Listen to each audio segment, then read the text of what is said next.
Garrett made the motion to come out of recess with the attorney, and David seconded it, and we all voted in favor, and here we are. We're back to the open meeting. And Cheryl will take some questions from people. One question, one subject per question. And a 3-minute limit so we can get through this. How about I give a little background? Maybe if I give some background, it may solve or answer some of the questions and save people some time. So what the board is looking at to review tonight is the approval of a road use agreement that's been negotiated now almost for a year with the Constitution attorneys as well as some of their staff to try to get the best possible road use agreement for the town. It's gone through several versions, things that were not in the previous versions like compensation, a set term before it didn't have a limit, warranty for work that was done, higher insurance levels, their ability to do pre-correction to the roads before use, bonding. The repairs weren't listed. The insurances were increased in this most recent version. The route is carefully mapped out, both via chart and the map, which we do have to actually add one road to tonight. And also, we've limited any statutory limitations that they wanted to put on the town. What's not being reviewed tonight is the project. The town board cannot approve or disapprove the actual pipeline. FERC has reviewed that. That's FERC's authority. FERC has ordered that the Constitution, in good faith, negotiate road use agreements with the town. Constitution is of the opinion that they have. They're also of the opinion that if the boards, the various boards do not authorize and sign a road use agreement, that they're going to continue and proceed to use the roads without the road use agreement, which would then require each town to make the determination, did they negotiate in good faith? And again, we've taken, not a full year, but approximately a little bit less than a year to negotiate with them. But they're going to start using the roads without the RUA if it's not approved, which means no money, no bonding, no insurance, no warranty, and several other things that this basically gives the town. And I think that's a good summary. So are there any questions? Well, I have several here. Is this the same text that the county has recently approved? The newspaper a couple of days ago said that the county had approved an agreement. I don't know because I haven't seen the county one. I can tell you it might be similar. Okay. In other words, it's not the same text. Exactly. I do not. Probably not. I do not know. I can't answer that question one way or another. Fine. Therefore, it might be a good idea if we could compare the two. Well, I can tell you that I negotiated this for this client in the best capacity. I can tell you that I shared the most recent version that I had with the county attorney, so that they would be on the same level and the same get the same rights, because it does make sense. Okay. But I'm of the opinion that this is the best that I can negotiate for the town tonight, and it's my recommendation that they approve this. And Bill, to that effect, I'm quite sure that Wayne Reynolds did get something about divided loads and stuff, mainly for his bridges. That was in the newspaper account. Yeah. But that was And also a reduced limit during the spring. for seasonal. Yeah, because they've got roads they put weight limits on. Yeah.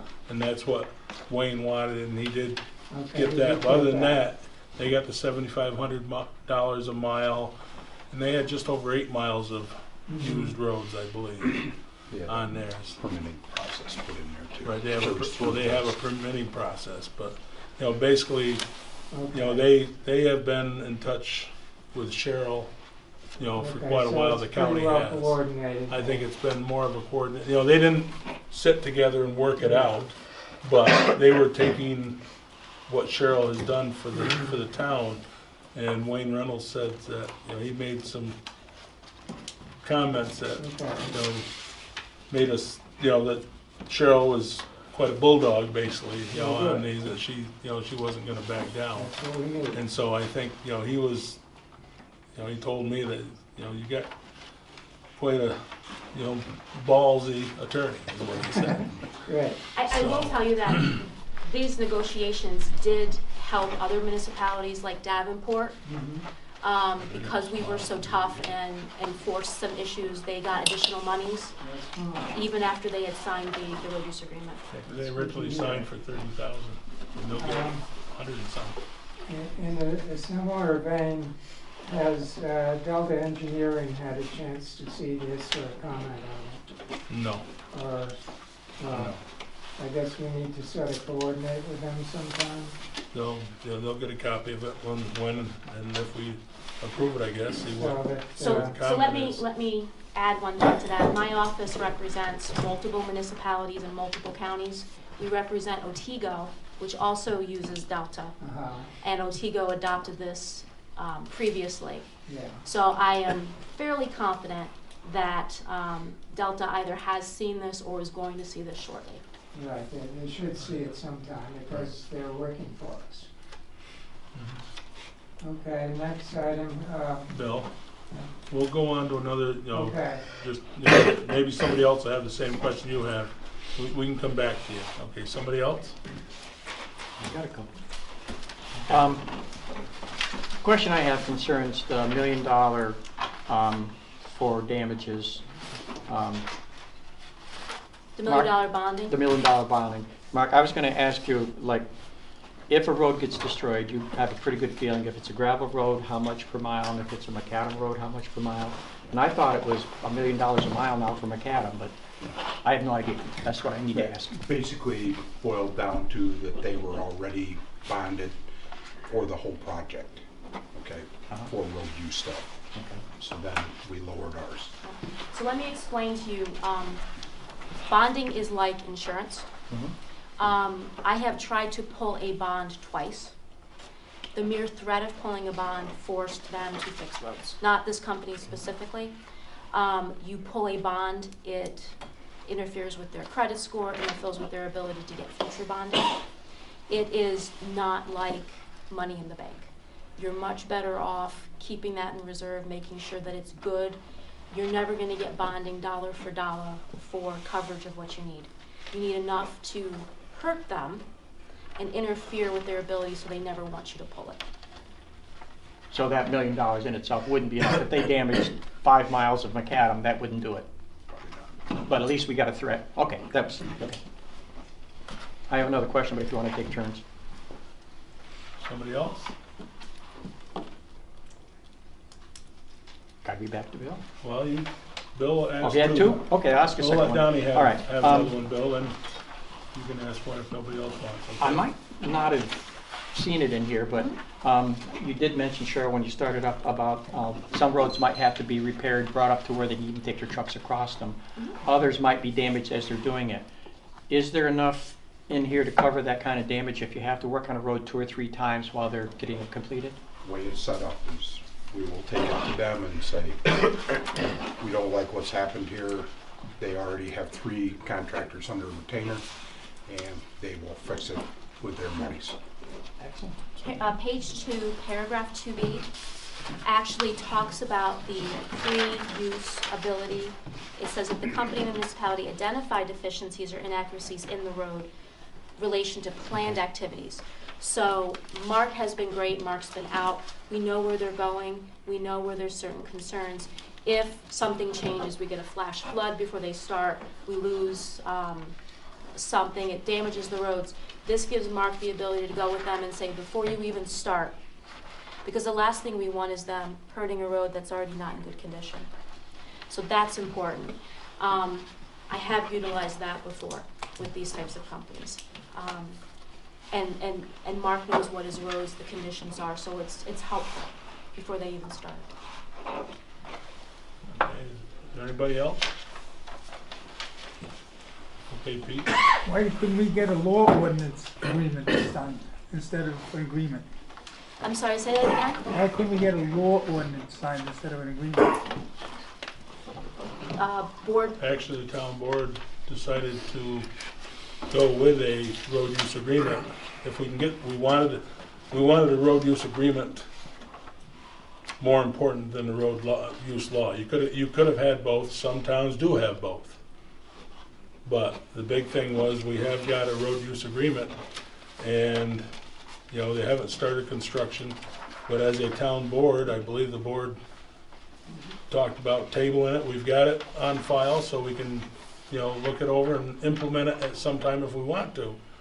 But at this time, there was concern that once you put a law in, it's going to affect everybody.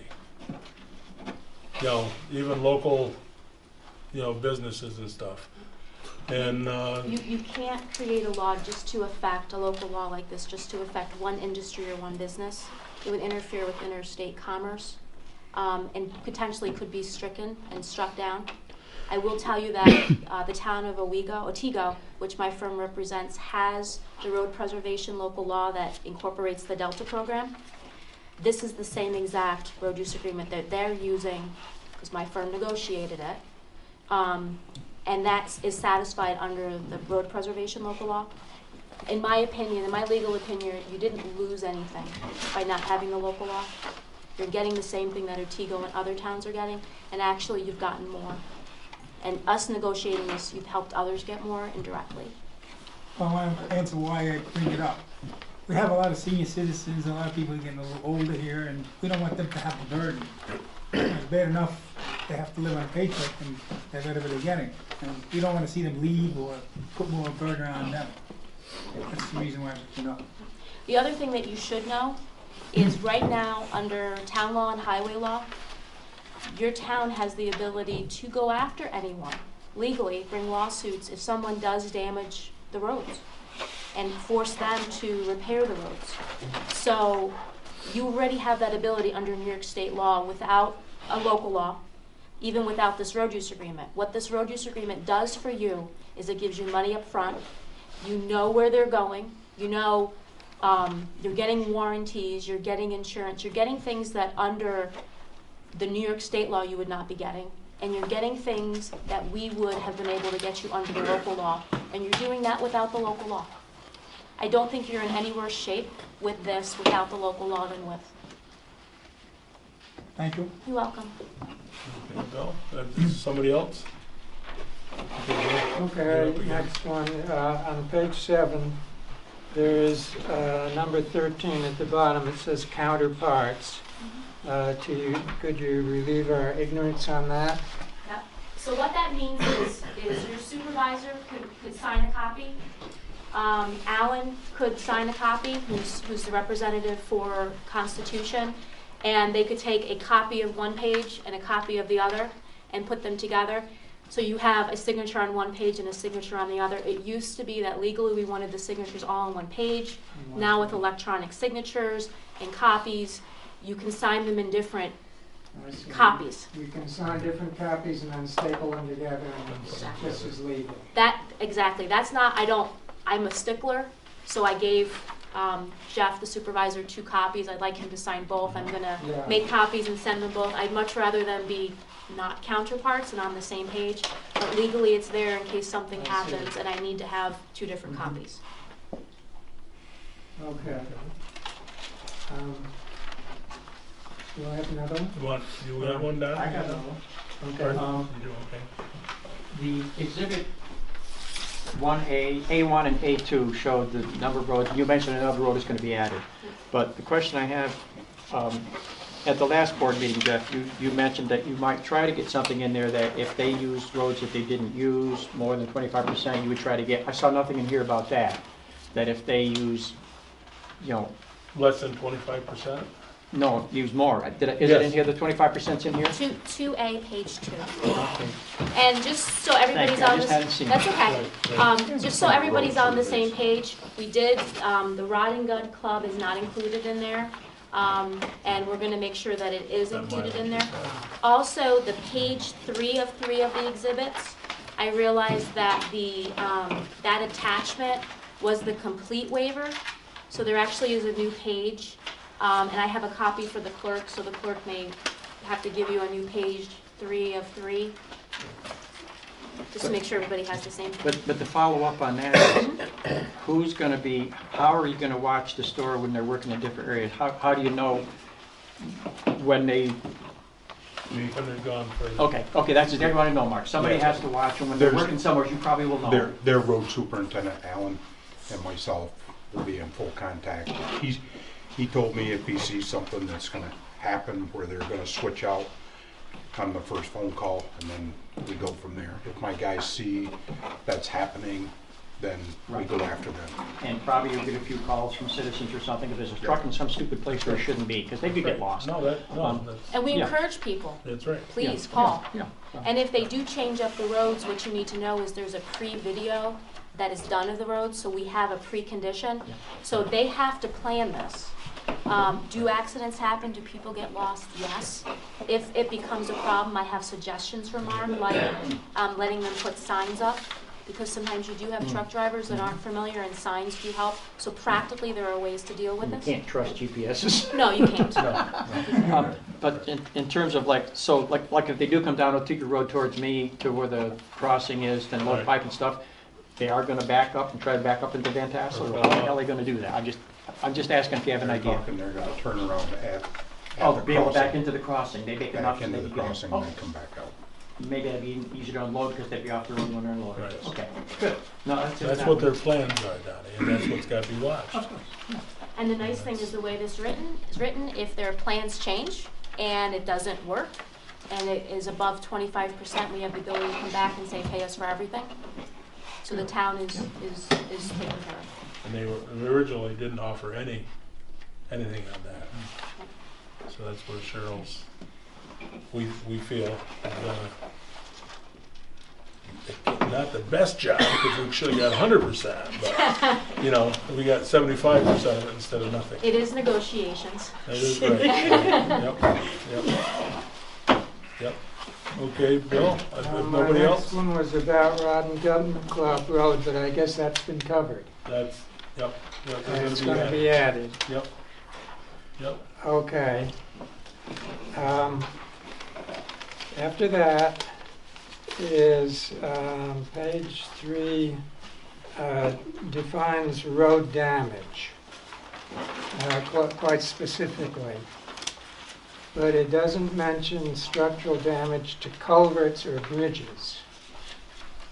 How do we get coverage in case a culvert is collapsed or a bridge is bent? So there's two answers to that. One is practically because damage with a capital D is defined in here, the road use agreement only covers that. And as I mentioned earlier, any damage that anybody does to the roads, whether it's covered by a road use agreement or not, the town has the ability to force them to fix it, period. Also, practically speaking, it says in a further section that they shall be liable for all damages. It's true that damages is defined, but, hold on one second, let me find the language.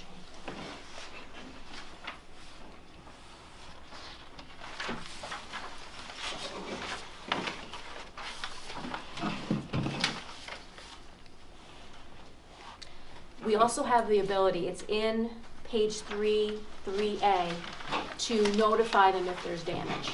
So if Mark discovers that there's damage to a substructure, he needs to bring it to their attention. If they hold fast to that it's not damage with a capital D, we have the ability outside the road use agreement to go after them. But I do think that they would cover it if we can show that it's related to their road use with a capital R for road and use with a U as defined in here. It should be covered. Okay? Donnie, do you have another one? No, I think I'm done. Pete? I'd Don't- say make sure that it's covered before it happens. Yeah.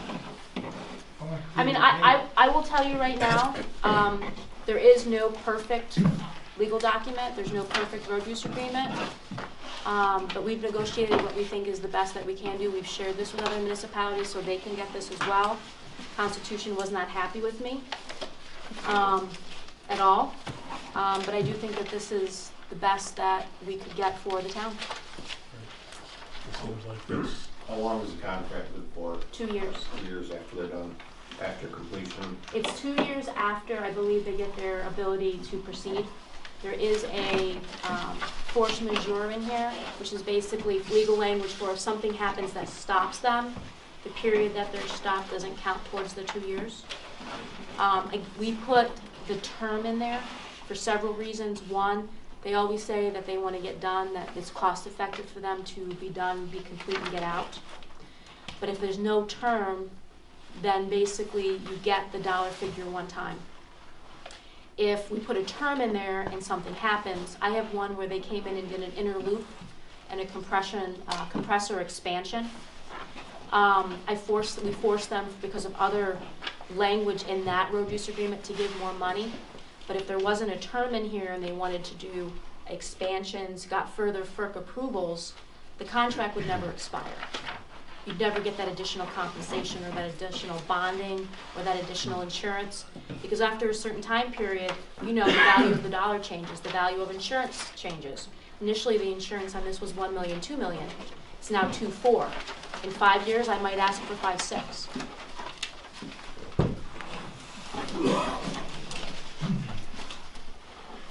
Any more questions? So you have no one? Well, yeah, I have only two more. On page 1, heavy vehicles are defined as being over 26,001 pounds, which I call 13 tons in a bottle of soda. To put this in context so that the rest of us understand it a little better, how does that compare to one of our big trucks or to a flatbed or a lowboy tractor trailer? One of our 10-wheelers is 66,000 pounds. And then with a trailer, approximately another 20 ton. This wouldn't cover an F-250, but it would cover a large dump truck. Basically, if you need a CDL to drive it, it's covered. That's the same for a CDL. If you have to have a special license to drive it, Right. that's. And don't forget, let's say they do descend upon us with 500 F-250s, okay? So this doesn't cover it, but they damage the roads. Cheryl, we need to do something. And you haven't given up any rights to go after them for their 500 F-250s that have damaged your roads, because it's weight, axles, time, frequency. So you could do damage, right, Mark? Yes. With 500 F-250s, put snow chains on there, load up the back, but don't hit this weight limit, but do it over and over again, you're going to damage it. It makes no sense for them to descend upon us with 500 F-250s. They can't do anything. Well, no. No, but this is the target vehicle for them. The other thing was, is that the gross weight or the empty weight? That's That- weight. That's the way they're licensed, that'd be gross weight. The gross weight. In other words, when it's filled up. It wouldn't cover the unladen weight, like our dump trucks, I don't know how much they weigh empty. 28 to 30. So they'd be, Depending on the truck. so a conventional 10-wheeler that's empty would hit that weight limit. Yeah. Basically, their stuff, their pipe trucks are gonna hit that, Right, right. okay, even empty, Mhm. okay? Yep. So That's most why of you their would trucks talk are gonna be over this limit even if they're empty, is that true? That's why, Yeah, that that's why was they the reason wanted for to the go out question. the same way they Yes. came in. Yes. Yeah, because the legend for the map lists both loaded routes and unloaded routes. Because the map is in black and white, you can't tell the difference on the map.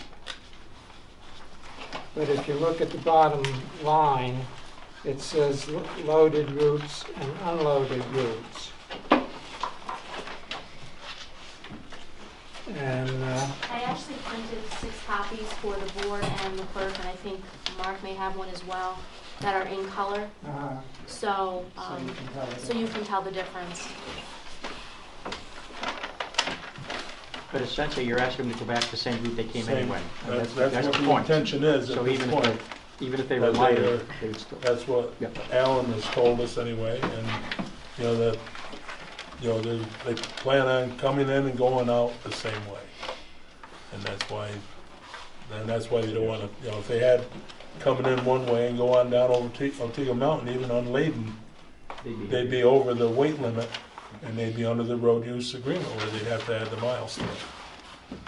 That was the basically- substance of my question. Right, right, yeah, that's what, you know, that's why they wanna, that's what they're saying, they're coming in and going out the same route. And that way they don't, not adding more mileage to the road So use. they're not gonna have the same trucks going on a different route empty because they'd still be over the weight They'd limit. still be over the weight limit and have to qualify for the payment. And let's say for a strange occurrence, they have a smaller flatbed for some reason. If they are underneath that weight limit and not covered by this, again, don't forget, all of those rights under New York State law, you still have that ability to, you haven't given any of that away. You haven't given up the For rights. practical purposes, they can't put a dump truck on it or a bulldozer on a F-350. Right.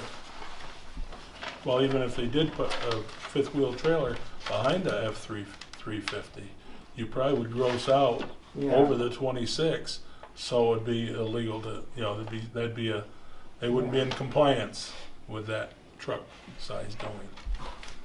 Depending on the bulldozer, depending on the crazy driver that wants to have that big a bulldozer behind his F-350.